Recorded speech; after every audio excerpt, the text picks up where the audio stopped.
Hello there.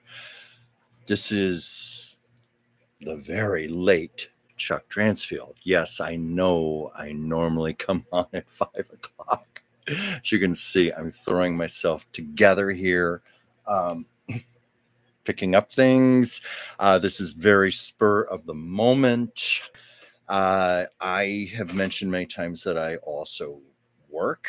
I work for the wonderful Dr. Whimsy Anderson from home. I do freelance artwork. I also do intuitive readings for people. So it's a lot of work I do from this couch besides just doing these live streams. Um, Usually I'm on my phone, on my computer. And this was hey, Renee, thank you for joining.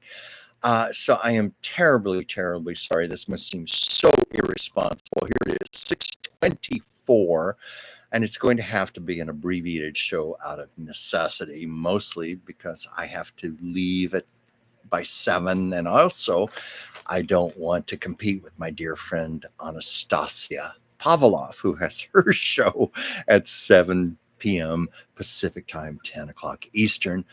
And this was a day where my work, hi, Jim, thank you for joining. This was a day where my work coincided with doing this live stream. And as hard as I tried to get everything finished around 5 o'clock, you know me, sometimes I'm on here 5 after, 10 after. Well, today it was just impossible. And I even wondered, should I even do a live stream today? And I thought, well, no, you all of you are so wonderful to join me and be with me, and it's out of great respect of all of you. I thought I will come on here for a while, even if it is for right now it looks like about 35 minutes at the most, even that much. Let's see how many people are even going to join us right now.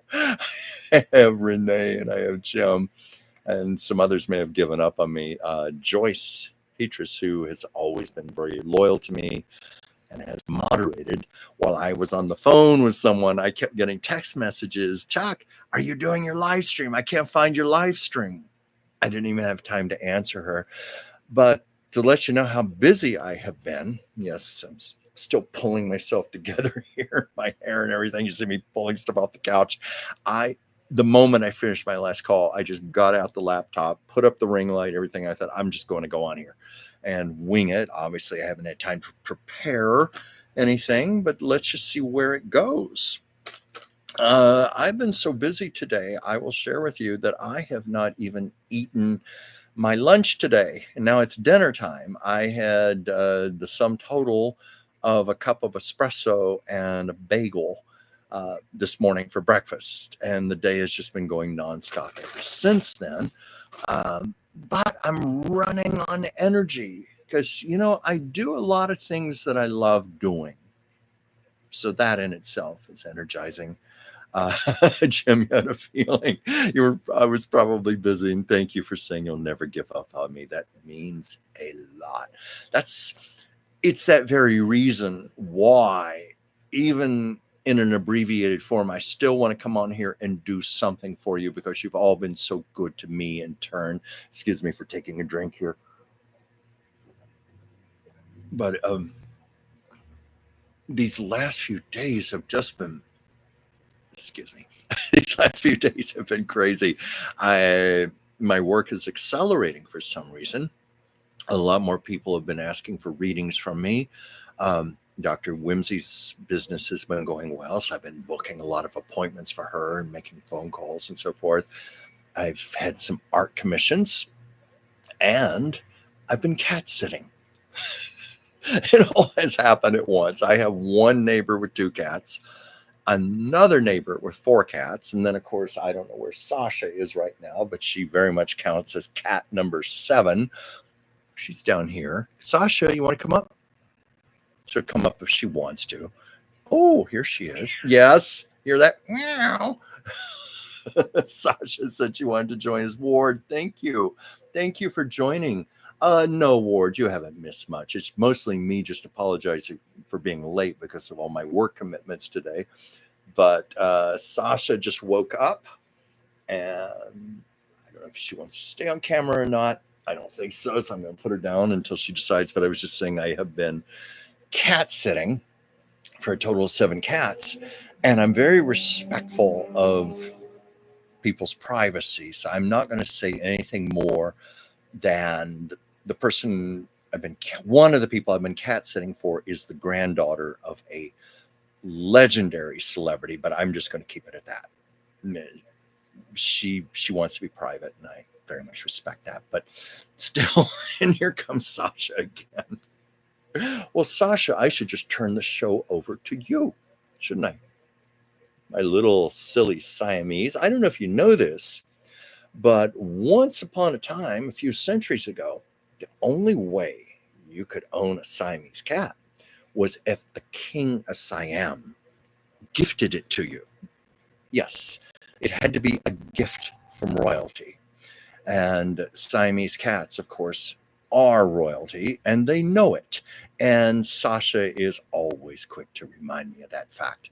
Or too many chainsaws getting juggled at once. Yes, the cats don't care if they're humans or celebs. No, they don't care one bit. But yeah, that's how it has felt, like juggling chainsaws. My life has just been crazy, crazy busy for the last few weeks. I'm okay with that because it's things that I love. It's things that are exhilarating. And a few friends have worried about me. The old, well, Jack, you're burning the candle at both ends. We're worried about your health. I think they mean my mental and my physical health. But I just assure people I'm actually happier like this than when I'm going through periods of, shall we say, dormancy, where it looks like nothing is happening or taking place. I'll take this any day. It makes me feel alive. It makes me feel like I'm in my purpose. And also, there's a lot of work that I do that is around people. I mean, helping people, assisting people. And I love that. I love that very much. It feels very much like that's my higher purpose in life. Oh, yeah, in addition to everything else I listed, I also do 3 live streams a week, this one, such as it is in its present state. And then I do what was originally 1 live stream with Dr. Whimsy Anderson has become 2. It's now Tuesdays and Thursdays. And that's the show where I definitely have to be on time. And I definitely have to do my homework and preparation because, as I've mentioned, we talk about a lot of current news events on those shows. And I do everything I can just to be a support to Whimsy because she has been so wonderful for me. But one thing I will say about Dr. Whimsy is that she has this knack for taking me out of my comfort zones. Things like, oh, I can't do that. Whimsy, I can't do a live stream on YouTube. Yes, you can. Yes, you can. So she always gets me out into these ventures so that I can see what I'm capable of doing. And she's been doing that for me for the last decade. I have other people here. Danny is here. Jim's here. Ward's here. Renee. Danny, don't apologize for being missing in action. It's quite okay. I think you joined late. As I was explaining to people, I was missing in action today. Didn't start the show till 6:24 today. It's amazing. Sasha's been sleeping all day. Now she's wide awake like she had 3 cups of espresso in her water dish. She said, I want to be on camera. No, I'm shy. Yes, no, yes. Well, now she wants to be on camera. Yes, Danny, that late. I was that late today. But I was explaining it was all work related. Part of it was for Dr. Whimsy, and then part of it was for myself, for my business. I do intuitive readings for people, and I had a lovely, lovely lady, and the conversation needed to go on for a bit longer, and that's just fine. In fact, that's even something I never would have done professionally if it hadn't been for Dr. Whimsy. She always encouraged me to do that, and frankly, she encourages me to go further even with this show, do readings on the air live, and maybe I should. I do them on her show alongside her, because we get a lot of questions about news events and so forth. And she usually works with her tarot cards. I work with my oracle cards and pendulum, but we get some good answers. And what's interesting, Whimsy and I tend to be very in sync. We have two different approaches to the answers, but often the outcome is the same thing. So it's always good to have that checks and balance.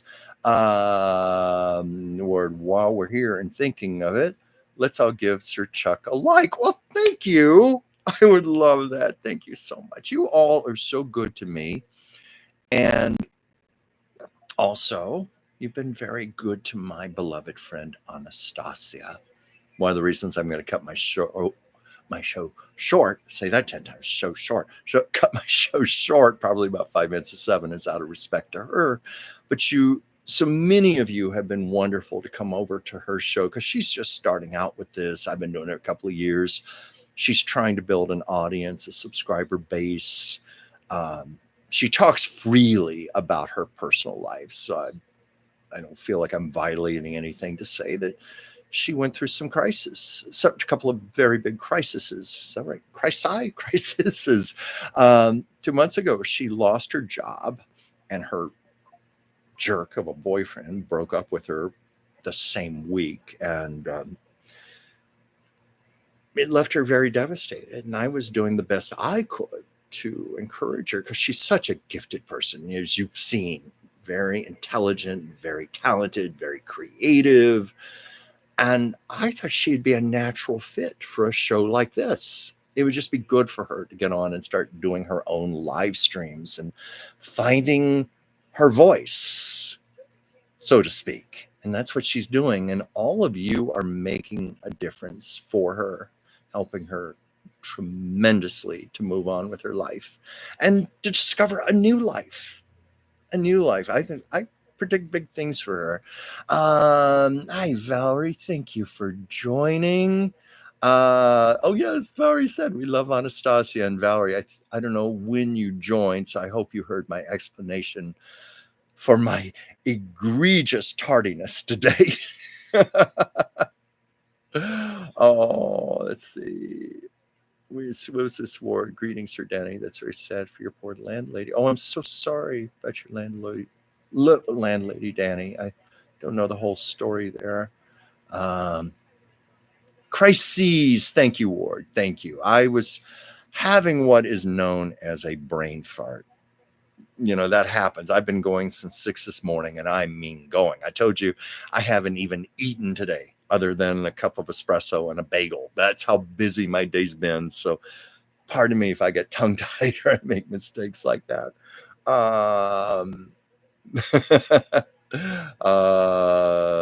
Wait, Renee, you tried to find it last week?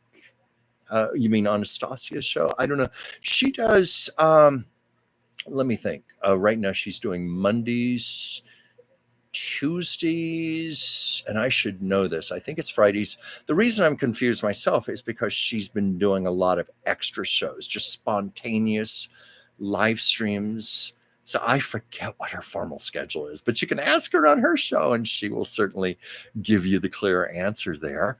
Let's see. It's 6:37. I have a whole lot of time here, but while I'm here, would somebody like to throw a topic at me or a question? Old Hollywood, Lucille Ball. I love Lucy. That's always my joy to talk about those things. And those are things I can always talk about off the top of my head, as you have seen. Someone once wrote me and said, how do you remember all that stuff? I don't know. It's just this weird thing. It's just all up here in my head. I guess it's things that I love and I'm passionate about. I tend to retain better. Ward, any views about Shari Lewis? Well, I mean, obviously a gifted entertainer. I always think of Lamb Chops, the puppet, and she was just an icon, with children's broadcasting and education. Hey, Chris, thank you for joining. Shari Lewis, I don't know a lot about her other than I know that her daughter Mallory Lewis now is the official puppeteer of Lamb Chops. I see her on YouTube, and she perfectly does the voice just like her mother. The little expressions with the puppet. I mean, Mallory totally gets it. It's like it's in her genes. She understands how to be Lamb Chop. It comes from her mother. It's much like something comes to mind. I used to be lightly acquainted with Noel Blanc, Mel Blanc's son.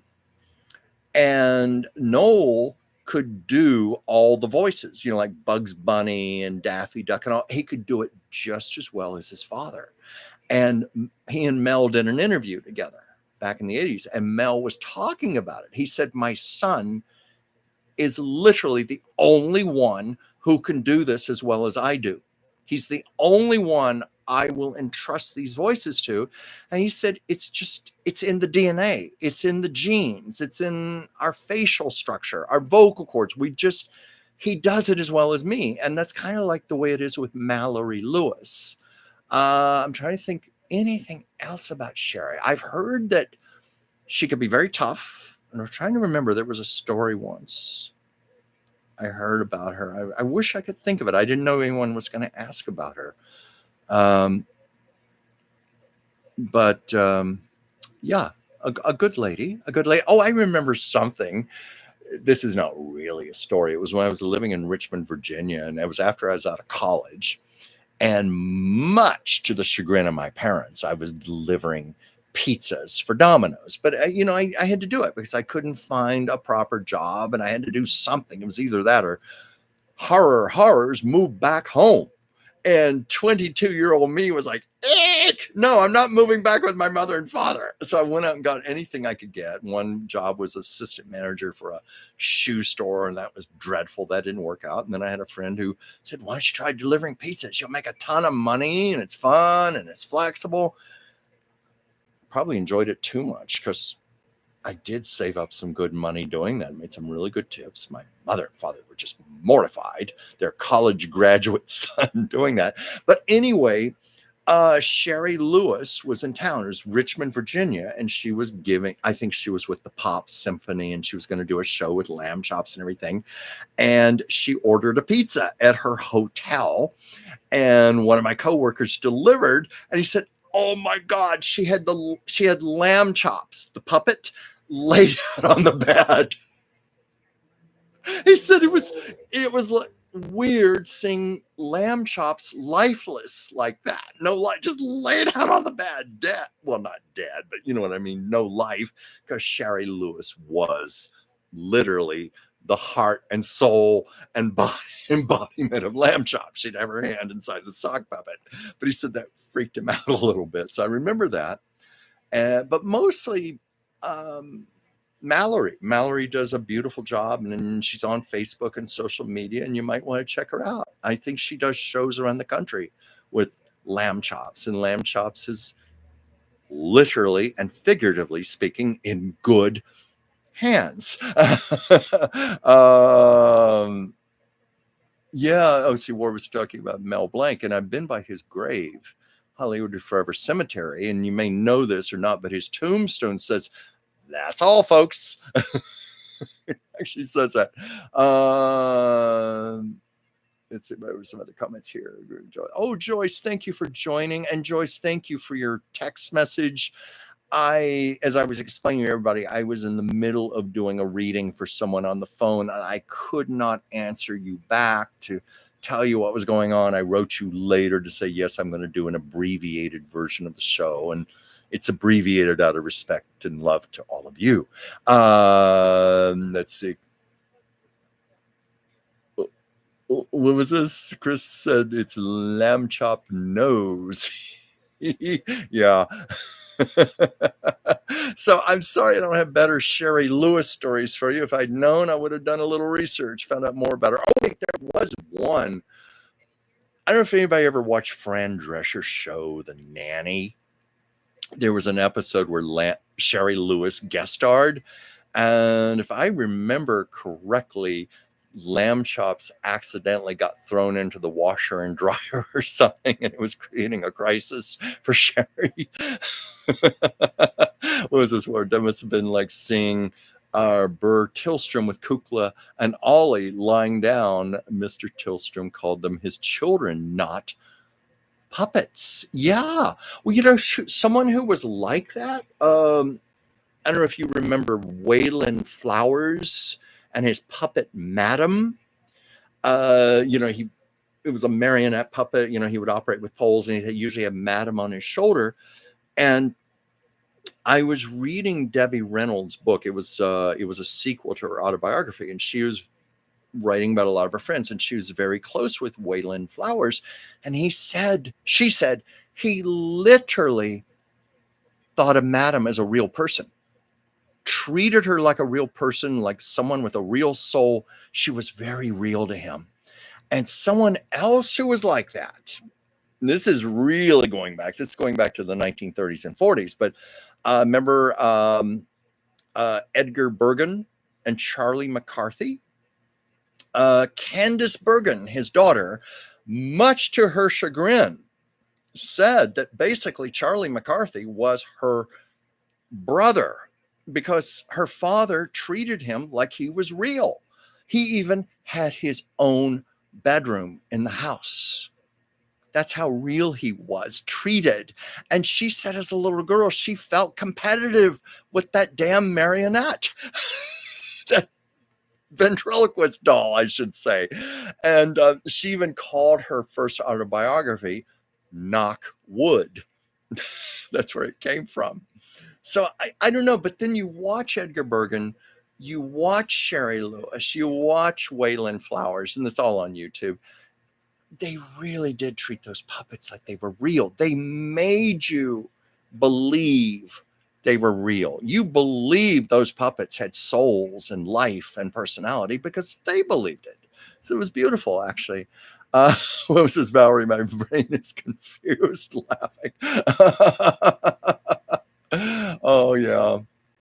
Oh, my God. Madam was funny. And also, Madam was X-rated. Oh, if you've ever seen any of the uncensored clips of them, I like when they were doing Vegas shows and things, Madam was filthy.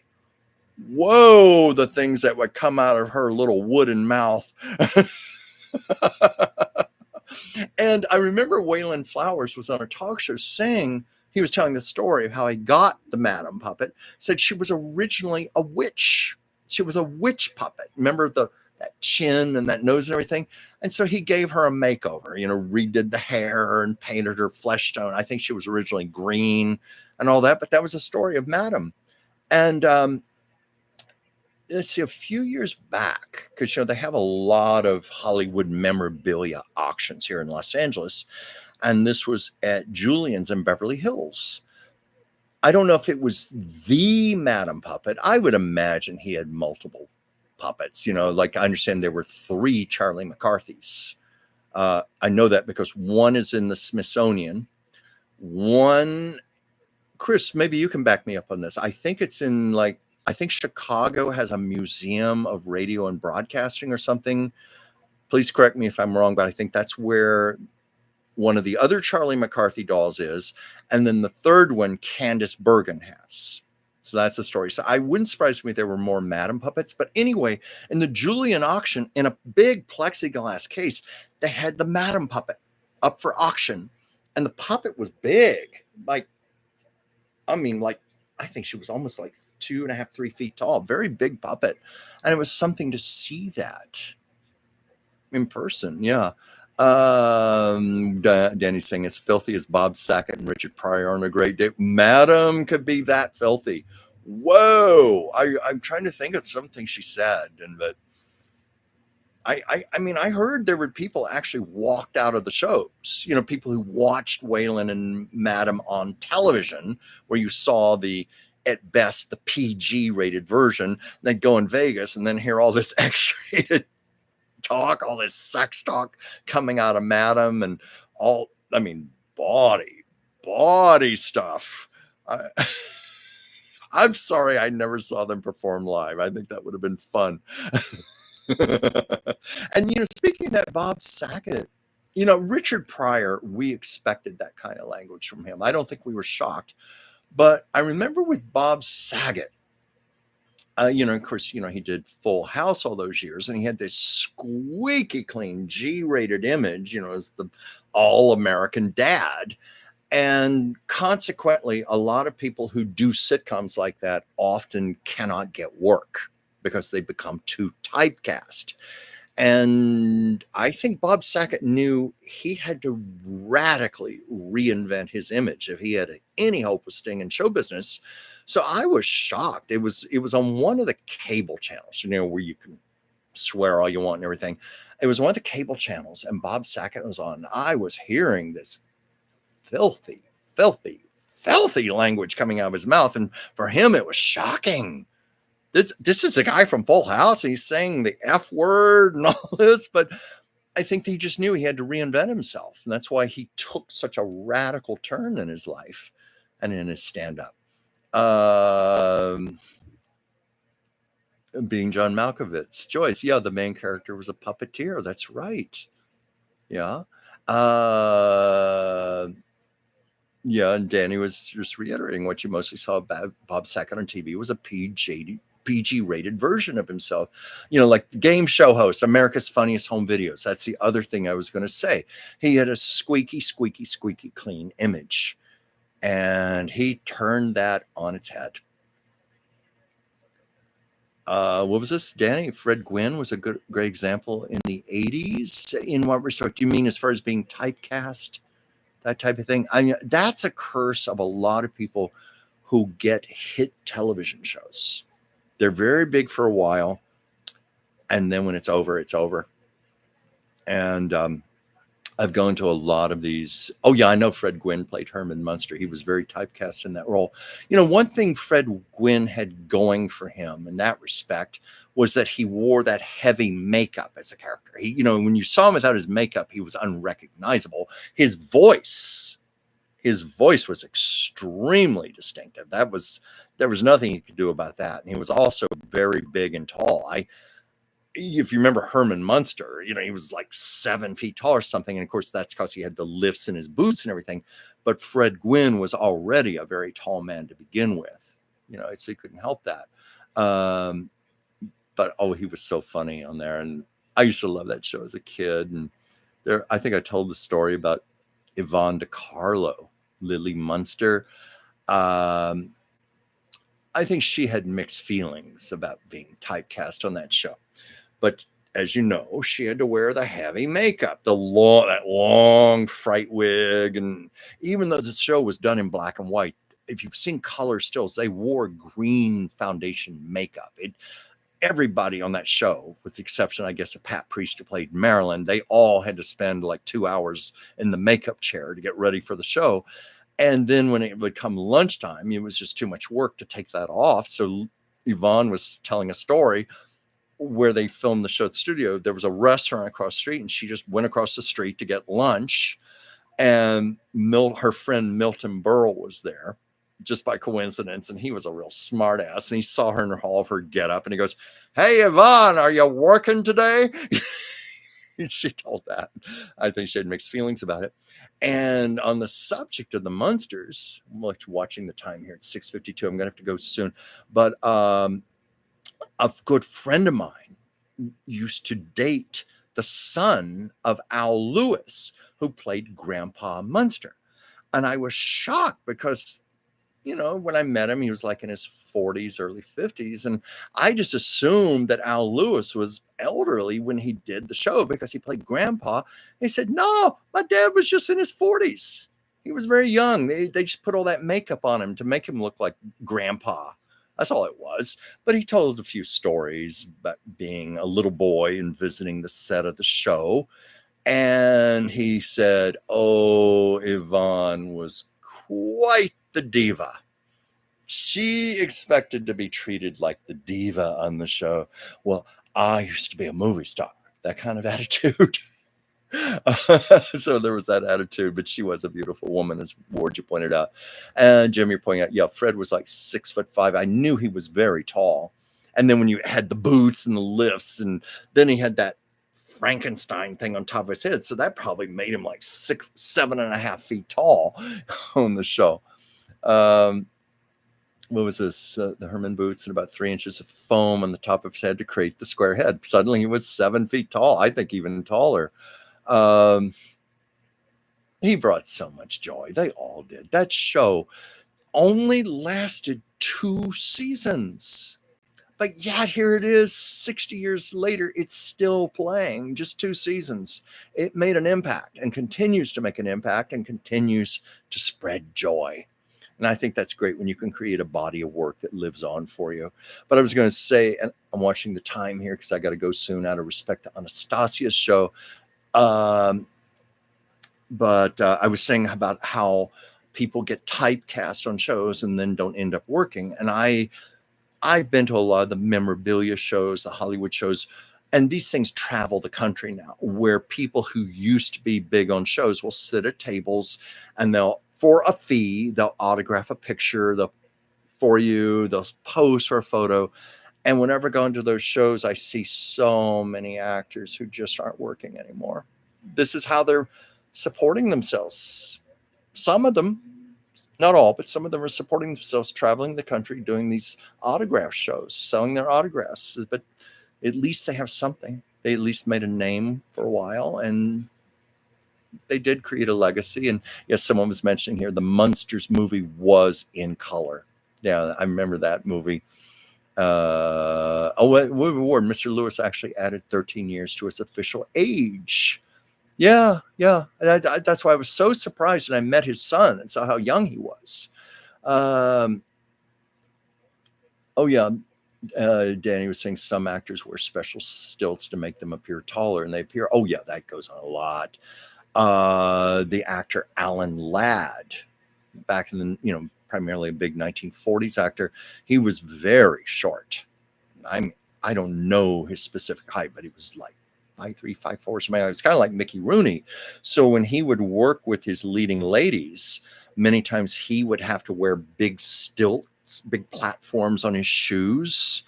They would even do things like if they were filming outdoor, they would actually dig a small hole so the leading lady could stand in that so she would appear shorter. They did that for Mickey Rooney, Alan Ladd. I understand Humphrey Bogart. He was fairly short, and they had to do that. I once saw a still picture of him on a movie set. I think it might have been Casablanca, where you could see the platforms strapped onto his shoes. Hi, Wendy. Thank you for joining. As I was explaining, I have to cut the show short soon out of respect to Anastasia, and I was egregiously late today because of work commitments. But thank you so much for joining. Thank you, everyone. What was this? Mr. Gwynn liked working with Mr. Lewis a great deal, but was miserable sweating off many pounds and gallons in the Herman costume. That's often the case. That was the case. The Wizard of Oz, Bert Lahr, that lion costume. I read one account that said that costume weighed 90 pounds, and it was made of real lion skins, but it was extremely heavy and hot. And that was also during the era of early 3-strip Technicolor.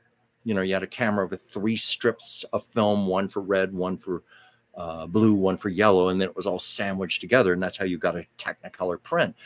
They had to have very, very intense lighting for that reason, because the light had to pass through the camera to hit all those strips of film.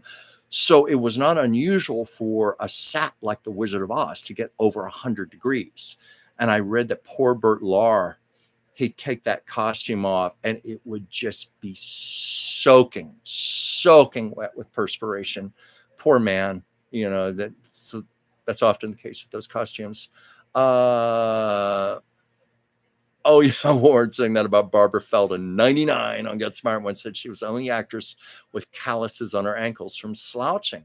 Yeah, often the case, when you're working with a shorter leading man. unless they're using it for comic effect or something. Speed reading through the comments here. Yeah, Valerie, I got to take this puppy out real quick because it's 6:58. I hope you will please pardon me for doing this. I thank you with all my heart for joining me and for coming through even when I had to be very, very late today. I will try my sincerest next week. It's just sometimes my work does overcome this, and I was going to say overhang it, overslide it, and I do have to be late sometimes. So thank you very much, but I'll do my best to be on time next week.